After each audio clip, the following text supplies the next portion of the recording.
Welcome to Akhaura study. আজ আমরা শিখব ওয়েস্ট বেঙ্গল বোর্ডের ক্লাস 7 ইংলিশ বুক ব্লসমসের নিউ সিলেবাস থেকে চ্যাপ্টার 11, গল্পের নাম দি অ্যাক্স। তো আজকের এই পর্বে আমরা এক অসাধারণ গল্পের দুনিয়ায় ডুব দিতে চলেছি। এমন একটা গল্প যা আসলে মানুষ আর প্রকৃতির এক অদ্ভুত গভীর সম্পর্কের কথা বলে। চলুন আর দেরি না করে শুরু করা যাক। শান্ত নিস্তব্ধ একটা দুপুর, চারদিকে কোনো সারা শব্দ নেই। আর ঠিক তখনই ঠক ঠক একটা ধারালো কুঠারের তীক্ষ্ণ কর্কশ শব্দে এক বৃদ্ধ ধরফড় করে তার দুপুরের ঘুম থেকে জেগে উঠলেন। কি হচ্ছে বাইরে? কেন এই কুঠারের কোপ? এই প্রবল উত্তেজনার মুহূর্তটাতে পৌঁছানোর আগে আমাদের একটু ফ্ল্যাশব্যাকে যেতে হবে, তাই না? দেখতে হবে ঠিক কোথা থেকে, কিভাবে এই গল্পের সূত্রপাত। আমাদের আজকের পুরো জার্নিটাকে আমরা কয়েকটা ধাপে ভাগ করে নেব। প্রথমে জানব দ্য গোস্ট হাউস এরা বা সেই ভুতুরে বাড়ির আমল সম্পর্কে। এরপর অ্যারাইভাল অফ দ্য কোম্পানি। তারপর আসবে গল্পের আসল climax, saving the margosa tree. আর হ্যাঁ, সবশেষে সিলেবাসের অত্যন্ত জরুরি গ্রামার অ্যান্ড ভোক্যাবুলারি তো থাকছেই। তো প্রথমেই চলুন ফিরে যাই সেই দ্য গোস্ট হাউস এরাতে। এককালে বিশাল জাঁকজমকপূর্ণ একটা বাড়ি ছিল, কিন্তু সময়ের সাথে সাথে তার কেমন পতন হলো জানেন? পুরনো মালিক মারা যাওয়ার ঠিক 1 বছরের মধ্যেই তার ছেলেরা নিজেদের মধ্যে তুমুল ঝগড়া করে বাড়ি ছেড়ে চলে যায়। এরপর বেশ কয়েক মাস ধরে কিছু ভাড়াটে আসে বটে, কিন্তু কেউই বেশি দিন টেকে না। এরপর বছরের পর বছর পেরিয়ে যায় আর বাড়িটা হয়ে ওঠে এক পরিত্যক্ত একাকী ইমারত।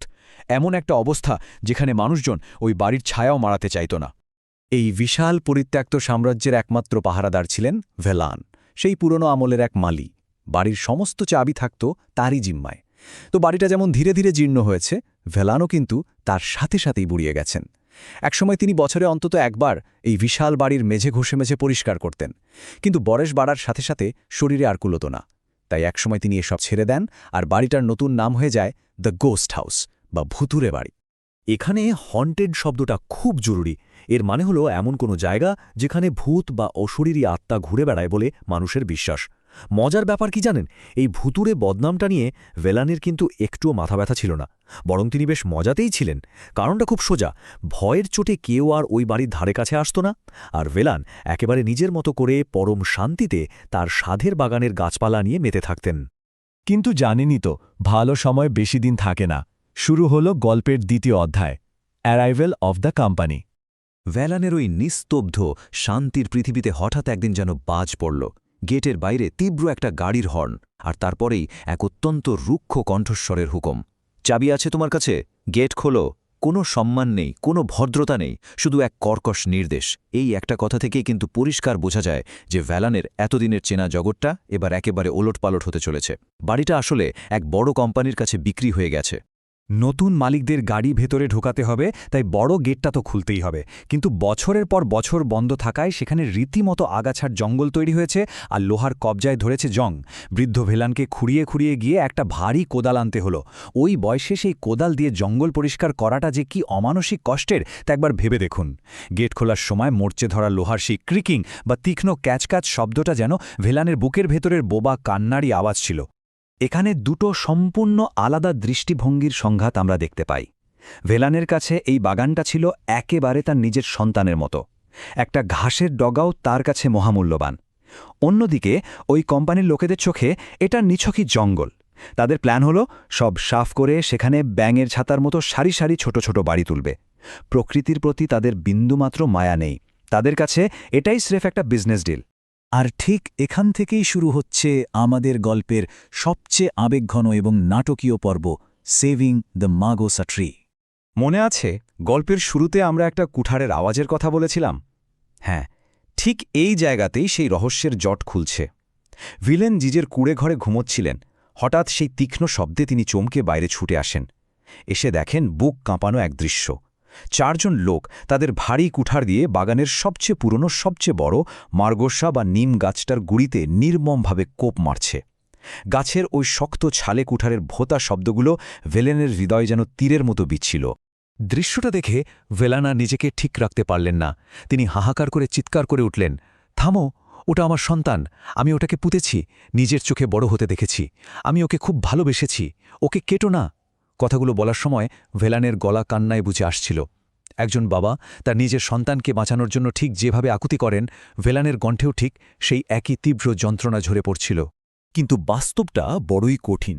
ওই যে লোকগুলো গাছ কাটছিল, তারা তো আর জন্মগতভাবে খারাপ মানুষ নয়, তারা নিতান্তই খেটে খাওয়া সাধারণ শ্রমিক। তারা ভেলানকে জানালো যে এটা সরাসরি কোম্পানির অর্ডার, গাছ না কাটলে তাদের চাকরিটাই চলে যাবে। পরিস্থিতিটা একবার ভাবুন, একদিকে একজন বৃদ্ধের সারা জীবনের আবেগ, আর অন্যদিকে গরিব শ্রমিকদের পেটের দায়ে চাকরি বাঁচানোর লড়াই, এক অদ্ভুত ধর্মসংকট। যখন ভিলান বুঝতে পারলেন যে তার প্রিয় গাছটাকে বাঁচানোর আর কোনো উপায় নেই, তখন তিনি একটা হৃদয় বিদারক সিদ্ধান্ত নিলেন। তিনি শ্রমিকদের কাছে শেষ একটা অনুরোধ করলেন। বুক ফাটা কষ্ট চেপে অত্যন্ত শান্ত গলায় তিনি বললেন, তোমরা কি আমার জন্য অন্তত এইটুকু উপকার করবে? আমাকে একটু সময় দাও, আমি আমার সামান্য জামাকাপড় গুছিয়ে নিয়ে এখান থেকে অনেক দূরে চলে যাব। এই মুহূর্তটা কিন্তু গল্পের অন্যতম শ্রেষ্ঠ একটা জায়গা। শ্রমিকরা ভেলানের সেই অবর্ণনীয় কষ্টটা ঠিকই বুঝতে পেরেছিল। তারা গভীর সম্মান জানিয়ে তাদের হাতের কুঠারগুলো মাটিতে নামিয়ে রাখল আর ঘাসের ওপর চুপচাপ উবু হয়ে বসে পড়ল। তারা নীরবে অপেক্ষা করতে লাগল, যতক্ষণ না ওই বৃদ্ধ তার ছোট্ট কুড়েঘর থেকে নিজের সামান্য সম্বলটুকু পুটলিতে বেঁধে মাথায় নিয়ে বেরিয়ে আসেন। এই নীরব প্রতীক্ষাটাই ছিল একজন প্রকৃত প্রকৃতিপ্রেমিকের প্রতি তাদের অঘোষিত গভীর শ্রদ্ধা। ভেলান ধীরে ধীরে হেঁটে দূরে চলে যেতে লাগলেন। প্রায় আধ ঘণ্টা পর বহুদূর থেকে অস্পষ্টভাবে তার শেষ কথাগুলো ভেসে এলো। এখনও কেটো না, আমি এখনও কুঠারে শব্দ শুনতে পাচ্ছি। দয়া করে অপেক্ষা করো, যতক্ষণ না আমি অনেক অনেক দূরে চলে যাই। এই মর্মান্তিক এবং শূন্যতায় ভরা কথাগুলোর মধ্যে দিয়েই গল্পের জবনিকা পতন হয়। নিজের সন্তানের মৃত্যু ভ্যালান নিজের চোখে, নিজের কানে সহ্য করতে চাননি। এমন একটা আবেগঘন গল্পের পর এবার আমরা সোজা চলে আসব পাঠ্যবইয়ের অত্যন্ত গুরুত্বপূর্ণ গ্রামার অ্যান্ড ভোক্যাবুলারি অংশে। চলুন চট করে বিষয়টা বুঝে নেওয়া যাক। প্রথমেই আসি ওয়ার্ড নেস্ট বা শব্দভাণ্ডারে। গল্প থেকে নেয়া এই 5টি শব্দ কিন্তু আমাদের মনে রাখতেই হবে। গ্রাউন্ডলেস মানে ভিত্তিহীন, যার কোনো শক্ত কারণ নেই। মিকলি অর্থাৎ অত্যন্ত শান্ত বা বিনীতভাবে, ঠিক যেভাবে ভেলান কথা বলতেন। ক্রিকিং হল সেই মরছে ধরা পুরনো গেটের কর্কশ ক্যাচ ক্যাচ শব্দ। বাস্টাল মানে ব্যস্ততা বা হট্টগোল, যা ওই কোম্পানির লোক আসার পর তৈরি হয়েছিল। আর হ্যাকিং মানে হল নির্মমভাবে কুপিয়ে কাটা, যা তারা ওই নিরীহ গাছটার সাথে করছিল। এবার আসি আজকের মূল গ্রামার টপিকে, অ্যাডভার্বের তুলনামূলক রূপ। বিষয়টা খুব সোজা। যখন আমরা দুজন মানুষের কাজের ধরনের মধ্যে তুলনা করি, তখন আমরা কম্প্যারেটিভ অ্যাডভার্ব ব্যবহার করি। আর যখন দুইয়ের বেশি মানে সবার মধ্যে কাজের তুলনা করি, তখন আমরা সুপারলেটিভ অ্যাডভার্ব ব্যবহার করে থাকি। ছকটা দেখলেই বুঝতে পারবেন রূপগুলো কিভাবে বদলায়। যদি অ্যাডভার্বটি এক সিলেবল বা এক ঝোঁকে উচ্চারিত হয়, যেমন ধরুন সুন, তাহলে কম্প্যারেটিভে আর যোগ হয়ে সেটা হবে সুনার, আর সুপারলেটিভে এসটি যোগ হয়ে হবে সুনেস্ট। কিন্তু শব্দটা যদি একটু বড় হয়, অর্থাৎ একের বেশি সিলেবল থাকে, যেমন বিউটিফুলি, তখন কিন্তু শব্দের শেষে কিছু যোগ হয় না। তার বদলে আমরা শব্দের আগে মোর এবং মোস্ট বসাই, যেমন মোর বিউটিফুলি এবং মোস্ট বিউটিফুলি। কি নিয়মটা বেশ সহজ না? তবে এখানে একটা টুইস্ট আছে। এই ব্যতিক্রমী বা ইররেগুলার অ্যাডভার্বগুলোর ক্ষেত্রে কিন্তু একটু সাবধানে থাকতে হবে। এরা আগের কোনো নিয়মই মানে না, এদের রূপ পুরোপুরি বদলে যায়। যেমন ব্যাডলি হয়ে যায় ওয়ার্স এবং ওয়ার্স্ট, মাছ হয়ে যায় মর এবং মোস্ট, আর ওয়েল পরিবর্তিত হয়ে হয় বেটার এবং বেস্ট। পরীক্ষায় ছক্কা হাঁকাতে চাইলে এই ছকটা কিন্তু একেবারে ঠোঁটস্থ করে ফেলতে হবে। আজকের এই আলোচনা শেষ করার আগে গল্পের মূল নির্যাসটুকু আমাদের একটু ভেবে দেখতে হবে। দি অ্যাক্স কি শুধুই একটা গাছ কাটার গল্প? একদমই না। এটি মানুষ এবং প্রকৃতির সেই নীরব নিঃস্বার্থ ভালোবাসার গল্প, যা আজকের এই তথাকথিত আধুনিকায়ন আর কমার্শিয়াল স্বার্থের চাপে রীতিমতো হুমকির মুখে। ভিলানের ওই অসহায় কান্না আমাদের সবার জন্য একটা বড় অ্যালার্ম। প্রকৃতি বাঁচলেই কিন্তু আমরা বাঁচব। এবার ভাবুন তো, উন্নয়নের দোহাই দিয়ে আমরাও কি প্রতিনিয়ত আমাদের চারপাশের প্রকৃতিকে ঠিক এভাবেই একটু একটু করে ধ্বংস করছি না? এই প্রশ্নটা আজ আমাদের নিজেদেরকে করা খুব দরকার। আজকের এই জার্নিতে এতক্ষণ সাথে থাকার জন্য অসংখ্য ধন্যবাদ। আশা করি গল্পটা এবং গ্রামারের অংশটা খুব সহজেই জলের মতো পরিষ্কার হয়ে গেছে।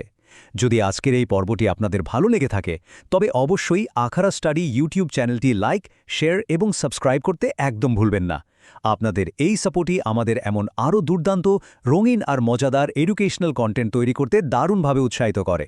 সবাই খুব ভালো থাকবেন আর শেখা চালিয়ে যাবেন।